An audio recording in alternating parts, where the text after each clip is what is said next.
আমাদের নেতৃবৃন্দরা এই শহীদ মিনারে আমরা পতাকা মিছিল দিয়েছিলাম। সেই পতাকা মিছিলে ছাত্রলীগের সন্ত্রাসীরা হামলা করেছিল। হামলা করে তাদেরকে শাহবাগ সুপর্দ করে এবং পরবর্তীতে 2 দিনের রিমান্ড মঞ্জুর করে তাদেরকে কেরানীগঞ্জ থানায় দিয়ে যায়। সুতরাং স্পষ্টভাবে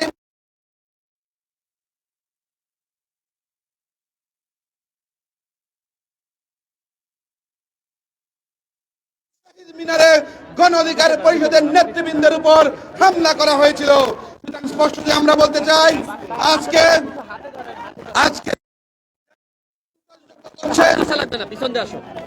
আওয়ামী লীগের দোষর প্রেতাত্মার ভূমিকায় অবতীর্ণ হয়েছেন।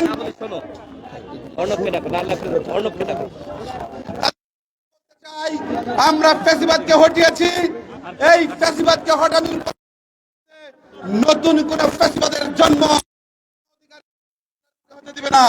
সংগ্রামী সাথী বন্ধুগণ, আমরা বলতে চাই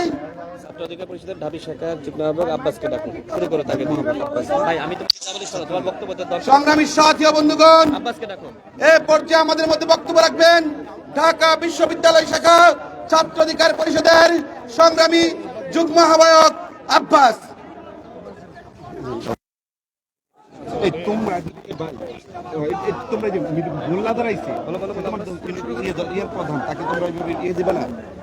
সংগ্রামী বন্ধুরা,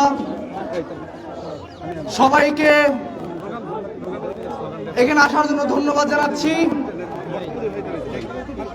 আপনারা যদি মনে করেন যুদ্ধ শেষ হয়ে গেছে, তাহলে আপনারা ভুল পথে আছেন।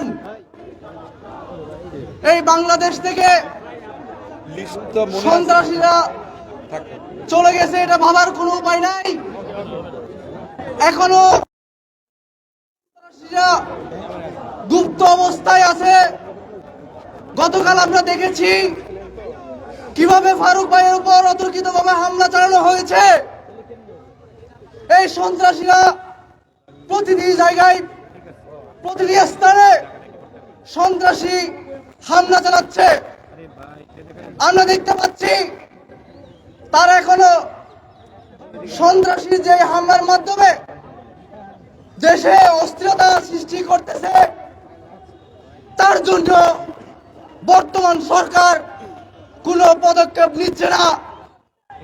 আমরা অনতিবিলম্বে বর্তমান সরকার কাছে দাবি জানাবো, এই সন্ত্রাসীদেরকে দ্রুত সময়ের মধ্যে গ্রেফতার করে উপযুক্ত নিশ্চিত করা হোক। এখানে কারা মদতদাতা তাদেরকেও চিহ্নিত করা হোক। এই দেশে কোন সন্ত্রাসীদের জায়গা হবে না। এই দেশ হবে তোমার আমার বাংলাদেশ, সবার বাংলাদেশ। ধন্যবাদ সবাইকে।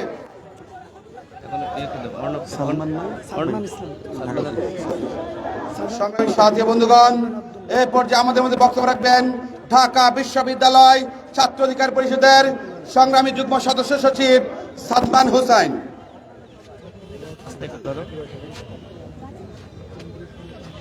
আসসালামু আলাইকুম। আমার হলের বড় ভাই ফারুক হাসান ভাইয়ের উপর গতকালকে যে অতর্কিত হামলা চালিয়েছে সন্ত্রাসীরা, এর তীব্র নিন্দা জানাই। আপনারা জেনে থাকবেন, এই শহীদ মিনার বারবার রক্তে রঞ্জিত হচ্ছে। বিপ্লবীদের রক্তে বারবার রঞ্জিত হচ্ছে আমাদের এই শহীদ মিনার। স্বাধীনতার, আমরা যে দ্বিতীয় স্বাধীনতা বলে আসছি, দ্বিতীয় স্বাধীনতার আগে যে পরিমাণ রক্ত ঝরিয়েছে গণ অধিকার পরিষদের নেতাকর্মীরা, এই স্বাধীনতার পরেও তাদের কেন রক্ত ঝরাতে হবে, এর জবাব আমি চাই। আমাদের এই প্রশাসন কোথায়? যখন বিপ্লবীরা রক্তে রঞ্জিত হচ্ছে, তাদেরকে যখন সন্ত্রাসীরা তাদেরকে অতর্কিত হামলা চালাচ্ছে, আমাদের প্রশাসন কোথায় থাকে? এই প্রশ্ন আমি আপনাদের কাছে করতে চাই। আমাদের ভাই, আমার হলের বড় ভাই, আমার সিনিয়র বড় ভাই, আমি দেখে আসলাম পিজি হাসপাতালে তিনি আসলে বেড কিভাবে শুয়ে আছেন, তার উপর যে অতর্কিত হামলা হয়েছে গতকালকে। আসলে আমরা তার ছোট ভাই হিসেবে ঢাকা বিশ্ববিদ্যালয়ের শিক্ষার্থীরা চরমভাবে ব্যথিত হয়েছে। এই ধরনের ঘটনা স্বাধীন বাংলাদেশে কোনোভাবেই কাম্য নয়। এই ধরনের ঘটনা আমাদের এই ধরনের বেইমানি আমরা কোনোদিন দেখতে চাই না। আমাদের ফারুক ভাইয়ের উপর অতর্কিত হামলার আমি তীব্র প্রতিবাদ জানাচ্ছি এবং এর দ্রুত বিচার নিশ্চিত করার দাবি জানাচ্ছি। ধন্যবাদ সবাইকে। সংগ্রামী সাথী বন্ধুগণ, এই পর্যায়ে আমাদের মধ্যে বক্তব্য রাখবেন ছাত্র অধিকার পরিষদ ঢাকা মহানগর দক্ষিণের সংগ্রামী সভাপতি অর্ণব হুসাইন।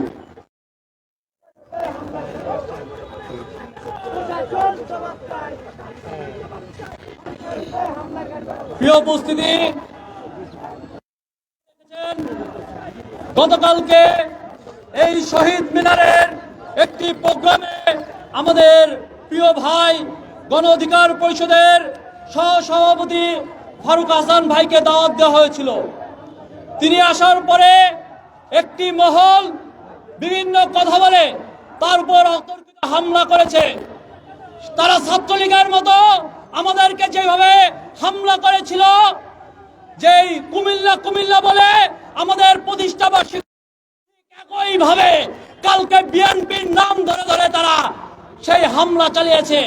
কিন্তু বিএনপি থেকে স্পষ্ট করা হয়েছে, ছাত্রদল থেকে স্পষ্ট করা হয়েছে, তারা এইভাবে তাদের হামলার সাথে তারা জড়িত না। আপনাদের বুঝতে হবে, ছাত্রলীগ এখনো জায়গায় জায়গায় ঘুরছে এবং তারা ঝটিকা মিছিল দিচ্ছে, কিন্তু বর্তমান প্রশাসনকে, যেই সরকারকে আমরা রক্তের বিনিময়ে বসিয়েছি, তারা এখনো নিশ্চুপ রয়েছে। তারা ছাত্রলীগ আওয়ামী লীগের বিরুদ্ধে কঠোর অবস্থানে যাচ্ছে না। আমরা শঙ্কিত, আমরা ভয়ে আছি কখন এই সরকার সেই আওয়ামী লীগকে আবার বাংলাদেশে ব্যাক করতে চায়। আমরা আজকে নিউজে দেখলাম 50 জন জজকে ভারতে পাঠানো হচ্ছে। কিসের জন্য? তাদেরকে নাকি ট্রেনিং করা হবে। আমার কথা হচ্ছে, বাংলাদেশ থেকে ভারতে কেন পাঠাবে? ভারতের সাথে তো আমাদের সম্পর্ক এখন ভালো না, তাহলে কেন তারা ভারতে পাঠাবেন? আর কি কোন রাষ্ট্র খুঁজে পান নাই ট্রেনিং নেওয়ার জন্য? আর কোন রাষ্ট্র নাই? তাহলে বুঝতে হবে এই সরকার কেন 50 জনকে ভারতে পাঠাচ্ছে। আওয়ামী লীগের সাথে কি তারা কোনো ধরনের লিয়াজু করার চেষ্টা করছে কিনা সেটা আমরা সন্দেহান। সেজন্য স্পষ্ট করে বলতে চাই, যদি এই সরকার, এই ইন্ডিয়ান গভর্নমেন্ট যদি ফল করে, তাহলে আমাদেরকে ভোগান্তিতে ভুগতে হবে। আমরা বিপ্লবী সরকার গঠন করতে পিছপা হব না। আমরা আবারও সময় দিচ্ছি। আপনারা যে সংস্কার বলছেন, সেই সংস্কার আমরা মাঠে দেখছি না, রাস্তায় আমরা দেখতে পাচ্ছি না। পুলিশ প্রশাসন এখনো পর্যন্ত তাদেরকে গ্রেফতার করতে পারে নাই। কালকে হামলা হয়েছে, যারা হামলা করেছে তাদের ভিডিও ছবি আছে, কেন এখনো তাদেরকে গ্রেফতার করা হলো না, আইনের আওতায় আনা হলো না? আমরা সেটা আইন মন্ত্রণালয়ের কাছে জানতে চাই, স্বরাষ্ট্র মন্ত্রণালয়ের কাছে আমরা জানতে চাই। আপনারা অনতিবিলম্বে এটা কাজ করতে হবে। আমার উপরে হামলা হয়েছে, 5 আগস্টের উপরে হামলা হয়েছে, আমার কার্যালয়ের সামনে হামলা হয়েছে, তাদেরকে এখনো ধরা হয়নি। এই কারণে আমরা বলছি, আমাদের উপর টার্গেটিং করা হচ্ছে। আমরা অনুরোধ জানাবো, আপনারা অতি বিলম্বে কাজ করুন, অন্যথায় আমরা আমাদের চিন্তা করতে বাধ্য হব। ধন্যবাদ। যারা বক্তব্য দেয় 1 মিনিটে 1 সেকেন্ড বেশি না, সময় নেওয়া। সংগ্রামী সাথী বন্ধুগণ, এই পর্যায়ে আমাদের মধ্যে বক্তব্য রাখবেন বাংলাদেশ ছাত্র অধিকার পরিষদ ঢাকা মহানগর উত্তরের সংগ্রামী সভাপতি আবির ইসলাম সবুজ। সবাইকে বলে দিব আমাকে। ধন্যবাদ। আজকে এখানে যে উদ্দেশ্যে সমাবেশের আহ্বান করা হয়েছে, আপনারা ইতিমধ্যে জেনেছেন।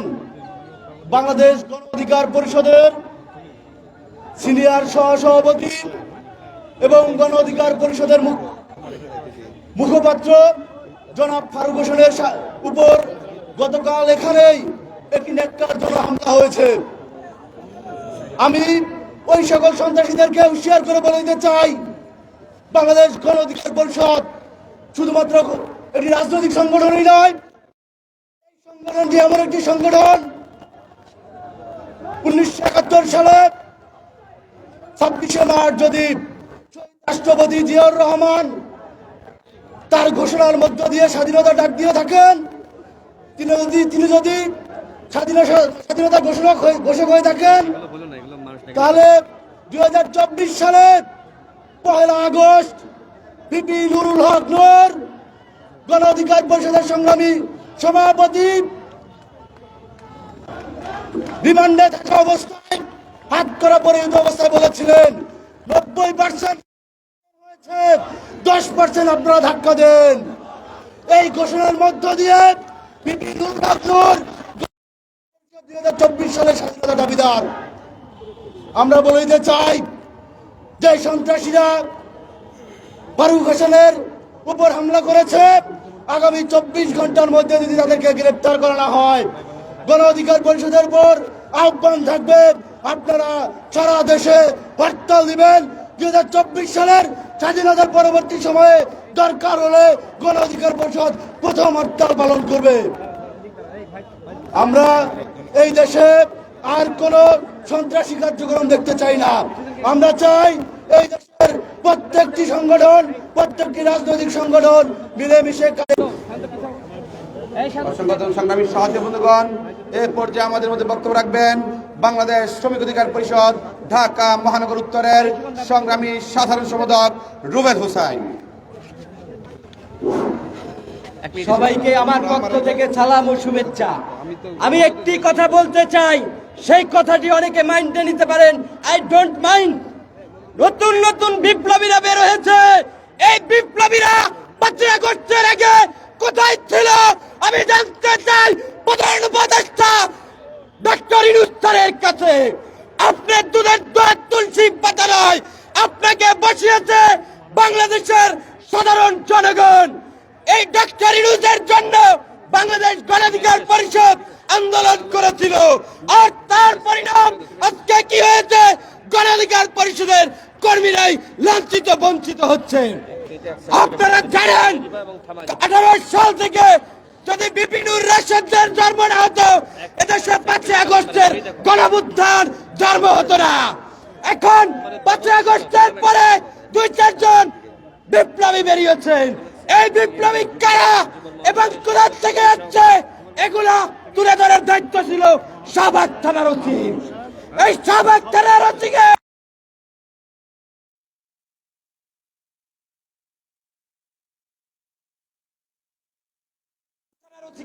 কষ্ট করার সময় সে আঙ্গুল চুষে খাচ্ছিল, যে এখন আওয়ামী লীগের মতো আচরণ করছে। সে বলে আমি 5 তারিখের পরে এসেছি। আরে ভাই, তুমি 5 তারিখের পরে এসেছো, তুমি কি দুধের দোয়া তুলসী পাতা? বিকজ আমি আরো একটি কথা বলতে চাই, গতকালকে যারা হামলা করেছে এরা কোন বিপ্লবী? প্রত্যেক বিপ্লবীকে খুঁজে বের করতে হবে। এই আওয়ামী লীগের শয়তান এই বিপ্লবীদের উপর ভর করছে। আপনারা দেখেছেন আমাদের ফারুক হাসান ভাইকে কিভাবে হামলা করা হয়েছে। 18 সাল থেকে রাশেদ খান সহ ফারুক ভাই সহ বিপিন নূর যদি জন্ম না নিতেন, এই 18 সাল কোটা আন্দোলন না হলে দেশে গণঅভ্যুত্থান করতো না। আজকে কালকে আইসা আজকে বিপ্লবী হয়ে গেছে। ধন্যবাদ, সবাই ভালো থাকবেন, সুস্থ থাকবেন। সংগ্রামী সাথী বন্ধুগণ, এ পর্যায়ে আমাদের মধ্যে বক্তব্য রাখবেন ঢাকা মহানগর উত্তরের যুব অধিকার পরিষদের সংগ্রামী সভাপতি মামুন হোসেন। প্রস্তুত থাকবেন হিরণ ভাই, বলে দেয় প্রস্তুত থাকবে হিরণ ভাই। বাইরে কি আমরা 1 মিনিটে শেষ করবে না? 1 মিনিটে শেষ করে দিন। প্রিয় দেশবাসী, আসসালাম। আমরা এই বৈষম্য দেখার জন্য এই 24 স্বাধীনতা অর্জন করি নাই। আপনারা দেখেছেন আমরা আমাদের দলীয় ঘোষণাপত্রে যে 21 দফা দিয়েছি, সেই 21 দফাই বর্তমানে একটি একটি করে বাস্তবায়িত হয়েছে বা হচ্ছে। অতএব নতুন কিছু কিন্তু হচ্ছে না। আপনারা মনে করছেন আপনারা নতুন আইন পাস করছেন, কিন্তু এটা কিন্তু আমাদের রচিত আইন। অতএব আমাদেরকে দূরে রেখে যদি আপনারা মনে করেন সবকিছু আপনারাই করতেছেন, তাহলে বোকার স্বর্গে বাস করবেন। দেখেছেন সেই 18 সাল থেকে কোন সরকারের আন্দোলন করেছে এই ফারুক হাসান, বিপিন হক নূর। আপনারা তাদের কাছ থেকে রাজনীতি শিখে তাদের শিষ্য হয়ে আজকে আপনারা তাদের গায়ে হাত তুলেন। এই স্পর্ধা আপনাদের কে দিয়েছে? বাংলার জনগণ কিন্তু সেটা মেনে নেবে না। বাংলার ছাত্র সমাজ সেটা কখনো মেনে নেবে না। গণ অধিকার পরিষদের দিকে যদি কেউ চোখ তুলে তাকায় সেই চোখ কিন্তু থাকবে বলে আমার মনে হয় না। ধন্যবাদ সবাইকে, ভালো থাকবেন সবাই। আসসালামু আলাইকুম। সংগ্রামী সাথী বন্ধুগণ, এই পর্যায়ে আমাদের মধ্যে বক্তব্য রাখবেন বাংলাদেশ যুব অধিকার পরিষদ ঢাকা মহানগর দক্ষিণের সংগ্রামী সভাপতি জাহাঙ্গীর হিরণ। এক মিনিট শেষ করে দিন, যারা দিবেন 1 মিনিটে। এই জায়গাটা খালি করেন আপনি। আসসালামু আলাইকুম ওয়া রাহমাতুল্লাহ। প্রিয় দেশবাসী, গণ অধিকার পরিষদের সকল নেতৃবৃন্দ, আসসালামু আলাইকুম। বাংলাদেশ স্বাধীনতার স্বাদ আমরা যে অবধি উপলব্ধি করার চেষ্টা, তখনই বিভিন্ন চক্রান্তের মাধ্যমে এই বাংলাদেশের বিভিন্ন সংগ্রাম সংঘাতগুলোকে দুলিশ্বাত করার জন্য একটি মহল সবসময় উৎপেতে থাকে। একটি দায়িত্ববান সরকার যখন কর্তৃত্ববাদী শাসন ব্যবস্থাপনা কায়েম করে, তখন বাংলাদেশের জনগণের ভালো থাকার এবং সুষ্ঠু থাকার অবকাশটা বিলীন হয়ে যায়। আমরা দেখেছি একটি অন্তর্বর্তীকালীন সরকারের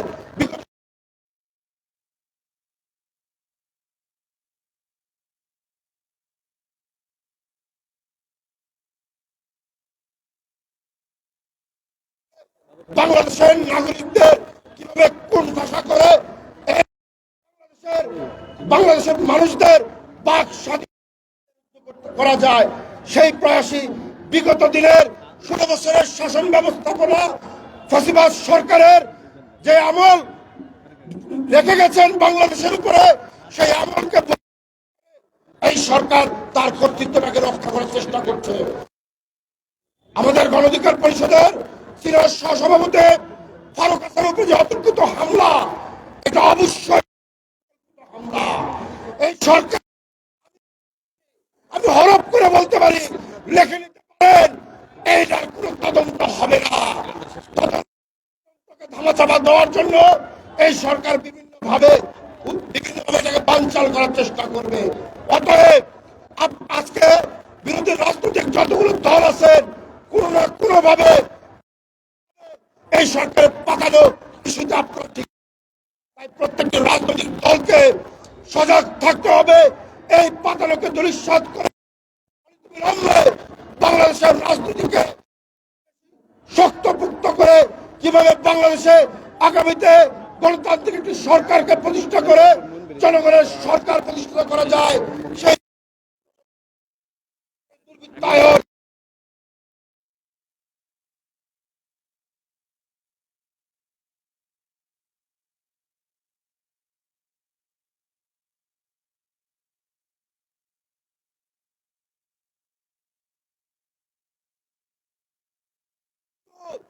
শুধু অনুমতি দেবেন 64 জেলা থেকে এই দুর্বৃত্তদের দমন করার চেষ্টা গণ অধিকার পরিষদ তথা বাংলাদেশ যুব অধিকার পরিষদ রাজপথ থেকে মোকাবেলা করবে বলে আমি আশাবাদ ব্যক্ত করে আমি আমার সংক্ষিপ্ত বক্তব্য শেষ করছি। এই বাবু খান 1 মিনিটে শেষ করে, 1 সেকেন্ডে বেশি নেবেন। সংগ্রামী সাথী বন্ধুগণ, এ পর্যায়ে আমাদের মধ্যে বক্তব্য রাখবেন ছাত্র আন্দোলনের কেন্দ্রীয় সহ সমন্বয়ক বাবু খান, বেসরকারি বিশ্ববিদ্যালয় বিরোধী ছাত্র আন্দোলনের বৈষম্য বিরোধী ছাত্র আন্দোলনের কেন্দ্রীয় সহ সমন্বয়ক বাবু খান। আসসালামু আলাইকুম প্রিয় দেশবাসী, আজ আমাদের উপস্থিতির কারণ হচ্ছে গণ অধিকার পরিষদের সিনিয়র সহসভাপতি ও গণ অধিকার পরিষদের মুখপাত্র জনাব ফারুক হাসান ভাইয়ের ওপর একটি ভুইপর সংগঠন গতকাল, আপনারা জানেন এই 24 একটি কোটা সংস্কার আন্দোলনের মাধ্যমে গঠিত একটি সংগঠন বাংলাদেশ ছাত্র অধিকার, সেই 18 সালের সংগঠন থেকেই, সেই 18 সালের কোটা সংস্কার 2014 কোটা সংস্কার আন্দোলন তথা বৈষম্য বিরোধী ছাত্র আন্দোলন। আমি বলতে চাই, এই বৈষম্য বিরোধী ছাত্র আন্দোলন তথা কোটা সংস্কার আন্দোলনের জন্মদাতা আদি বাপ হচ্ছে গণ অধিকার পরিষদ। আর এই গণ অধিকার পরিষদের অন্যতম নেতা জনাব ফারুক হাসান ভাইয়ের ওপর 5 আগস্টের পর উদিত হওয়া একটি সংগঠন বিপ্লবী পরিষদ, সেই সংগঠনের কিছু নেতাকর্মী টিপ চাকু দিয়ে ফারুক ভাইয়ের কপালে আঘাত করেছে। আমরা ইউনূস স্যারকে বলতে চাই, আমাদের রক্ত ঘাম শ্রমের ওপরেই আপনি বাংলাদেশের একটি সর্বোচ্চ দায়িত্বে এসেছেন। আমরা চেয়েছি বলেই আপনি এসেছেন। আমরা এটাও চাই এই বাংলাদেশে যেন কোনো অনিয়ম সমস্যা না তৈরি হয়, আপনি সেই দিকে মনোযোগ রাখবেন। ধন্যবাদ। যারা দিবেন 1 মিনিটে দিবেন, কেউ বেশি দিবেন না। সংগ্রামী সাথী বন্ধুগণ, এই পর্যায়ে আমাদের মধ্যে বক্তব্য রাখবেন বাংলাদেশ যুব অধিকার পরিষদের সহ-সভাপতি শাকিল আহমেদ তিয়াস। ইয়ামিন ইয়ামিন সংগ্রামী বন্ধুগণ, এই সেই শহীদ মিনার, যে শহীদ মিনারে কালকে কালো থাবা পড়েছে।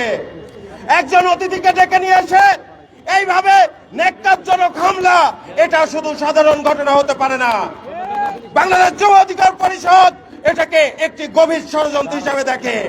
এই ষড়যন্ত্রের পরে যখন আমরা কালকে আমাদের সিনিয়র নেতৃবৃন্দ, আমাদের নেতা রাশেদ খান ভাই, নুরুল হক নূর ভাইয়ের সাথে আলোচনা করি, তখন তারা ঠান্ডা দেখতে বলেছে। তারা ঠান্ডা দেখতে বলেছে, আমরা ঠান্ডা আছি। তারা চুপ থাকতে বলেছে, আমরা চুপ আছি। তবে স্পষ্ট কথা, আগামী 2 দিনের মধ্যে এর কঠোর ব্যবস্থা না নিলে আমরা চুপ থাকবো না। আমরা যেমন চুপ থাকতে পারি নেতার কথায়, তেমন আমার নেতার গায়ে আঘাত পড়লে আমরা মাটির নিচের থেকে ওই বর্বর হামলাকারীদের তুলে নিয়ে এসে শাস্তিও দিতে পারি।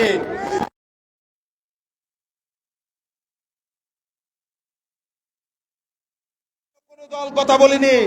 এই দীর্ঘদিনে ওই স্বৈরাচারের বিরুদ্ধে যদি কথা বলতে পারি, এখন 5ই আগস্টের পরে আমার নেতার গায়ে আঘাত পড়েছে, এটা মেনে নেওয়া হবে না। আমার স্পষ্ট কথা, আগামী 2 দিনের আলটিমেটাম দিলাম। 2 দিনের মধ্যে সিসি ফুটেজ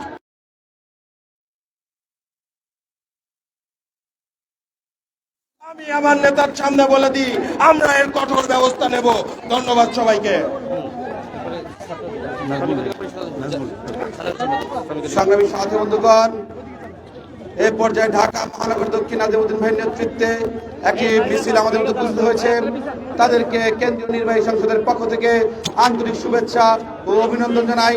সংগ্রামী সাথী বন্ধুগণ, নারায়ণগঞ্জ মহানগর রাহুল ভাইয়ের নেতৃত্বে আরেকটি মিছিল আসছে। তাদেরকে গণ অধিকার পরিষদ কেন্দ্রীয় নির্বাহী পরিষদের পক্ষ থেকে আন্তরিক শুভেচ্ছা ও অভিনন্দন জানাই। সংগ্রামী সাথী বন্ধুগণ, রাহুল ভাইকে গণ অধিকার পরিষদের পক্ষ থেকে আন্তরিক শুভেচ্ছা অভিনন্দন জানাই। সংগ্রামী সাথী বন্ধুগণ, এ পর্যায়ে আমাদের মধ্যে বক্তব্য নিয়ে আসবেন বাংলাদেশ শ্রমিক অধিকার পরিষদের সংগ্রামী সাধারণ সম্পাদক সোহেল রানা সম্পদ।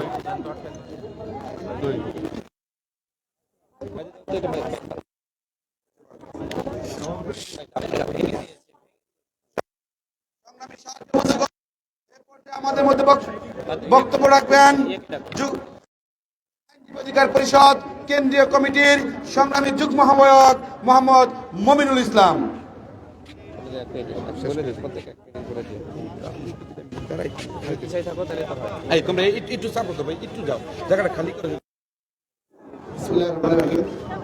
গতকাল প্রতিবাদ সভা আয়োজিত সম্মানিত আমি একটি বিষয় শুধু আইনে স্টুডেন্ট হিসেবে একজন আইনজীবী হিসেবে একটি কথা বলতে চাই। গতকাল রাতে যখন আমার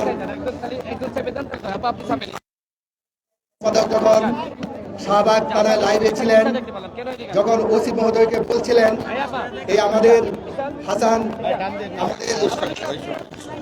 আমাদের সংগ্রামী সহসভাপতির মধ্যে হামলার বিষয়ে তাকে গ্রেপ্তার করার জন্য যখন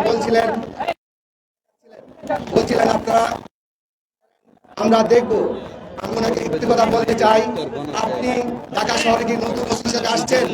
আপনি কোনটা কগনিজেবল অফেন্স আর কোনটা নন কগনিজেবল অফেন্স জানেন না? যেখানে হত্যার উদ্দেশ্যে একজন মানুষকে রক্তাক্ত করা হলো, তারপরে কেন লাগবে, কেন আজহার লাগবে?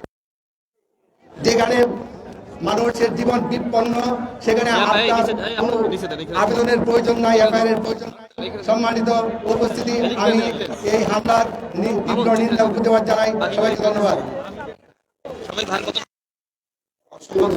সংগ্রামী সাথী বন্ধুগণ, এই পর্যায়ে আমাদের মধ্যে বক্তব্য রাখবেন বাংলাদেশ ছাত্র অধিকার পরিষদের সাধারণ সম্পাদক নাজমুল হাসান।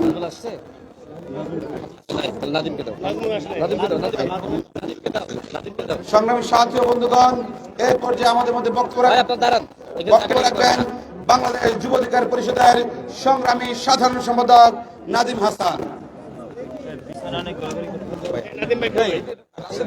তাহলে আমরা দাঁড়িয়ে দেবেন উপরে পড়তেছি। সংগ্রামী সাথী ও বন্ধুগণ, আজ আমরা এখানে উপস্থিত হয়েছি পরিষদের সিনিয়র সহসভাপতি এবং মুখপাত্র ফারুক হাসানের উপরে গতকাল যে নির্মম হামলা চালানো হয়েছে তার প্রতিবাদে আমরা সরকারের যে নীরব ভূমিকা দেখছি সেটি আমাদের মনে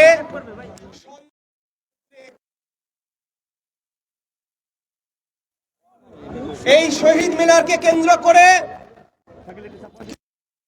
উপস্থিত থাকেন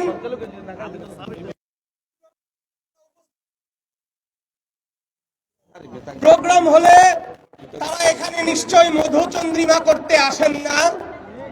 একটা সমস্যা তৈরি হলে তারা যদি অন্য সকল মানুষের মতো দর্শকের ভূমিকায় থাকেন তাহলে কি তাদেরকে মধুচন্দ্রিমা করবার জন্য দায়িত্ব দেওয়া হয়? অতএব এটা আমাদের কাছে প্রশ্ন। সরকারের উপর আপনারা যদি কথা বলেন আমরা বক্তব্য দিব কি?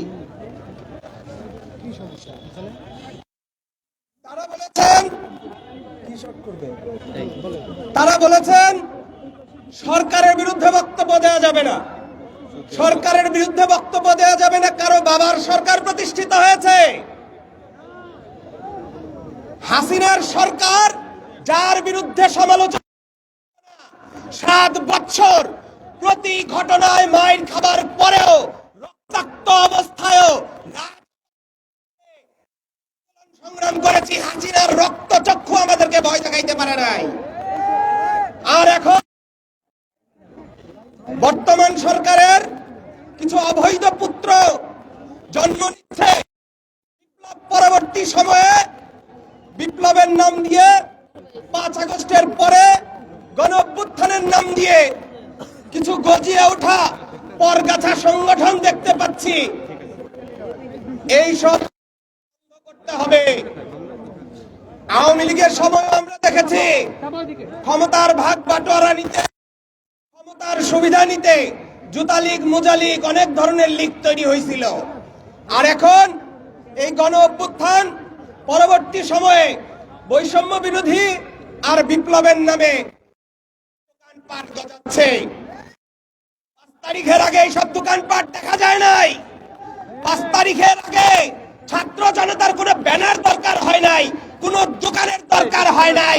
তারা তাদের বুকের তাজা রক্তের বিনিময়ে হাসিনা স্বৈরাচারের কাছ থেকে এই দেশকে মুক্ত করেছে।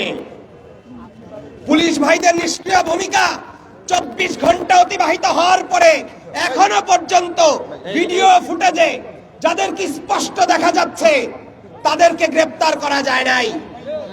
এই লজ্জা পুলিশ বাহিনীর, এই নিষ্ক্রিয়তার দায় পুলিশ বাহিনীকে নিতে হবে।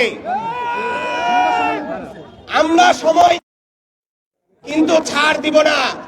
আগামী 24 ঘন্টার মধ্যে যদি এদেরকে গ্রেফতার করা না হয় তাহলে অবশ্যই বাংলাদেশের ছাত্র জনতা এই হামলাকারীদের যেখানে পাবে এরা বর্তমান সরকারের কততম সন্তান তা দেখে দেবে। এদের পিঠের চামড়া কতটুকু পুষ্ট তা দেখে দাও।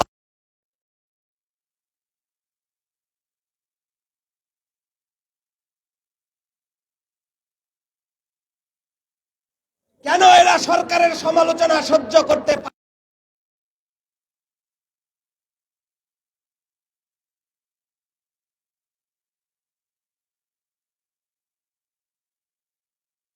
অপরাধীদেরকে ধরবে, হয় তারা ধরবে না হইলে আমরা ধরবো।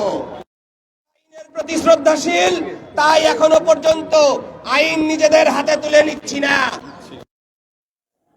আপনাদেরকে সতর্ক হতে হবে, সচেষ্ট হতে হবে। সবাইকে ধন্যবাদ জানিয়ে আমি আমার বক্তব্য শেষ করছি। খোদা হাফেজ।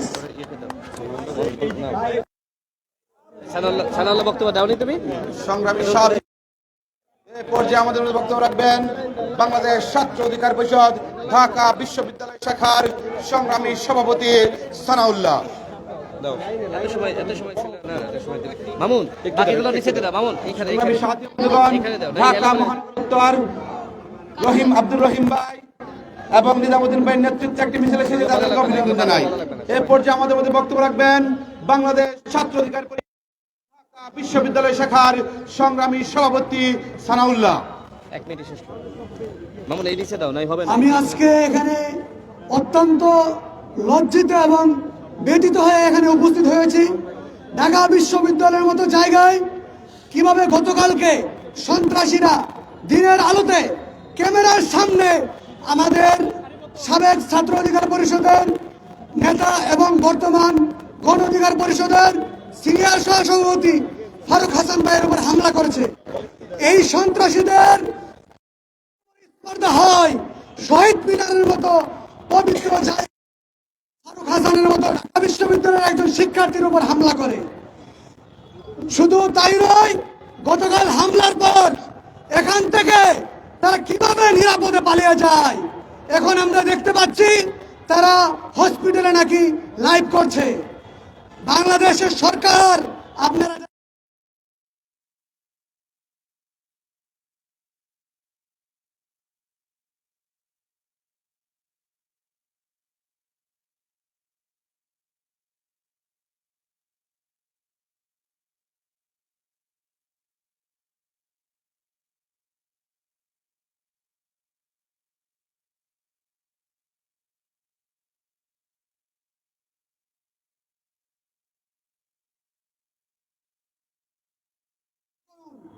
যদি তাদেরকে আজকের মধ্যে গ্রেফতার না করুন, আমরা ঢাকা বিশ্ববিদ্যালয় থেকে এই সরকারের যারা তাদেরকে প্রশ্রয় দিচ্ছে তাদের বিরুদ্ধে আমরা কঠিন আন্দোলন গড়ে তুলব।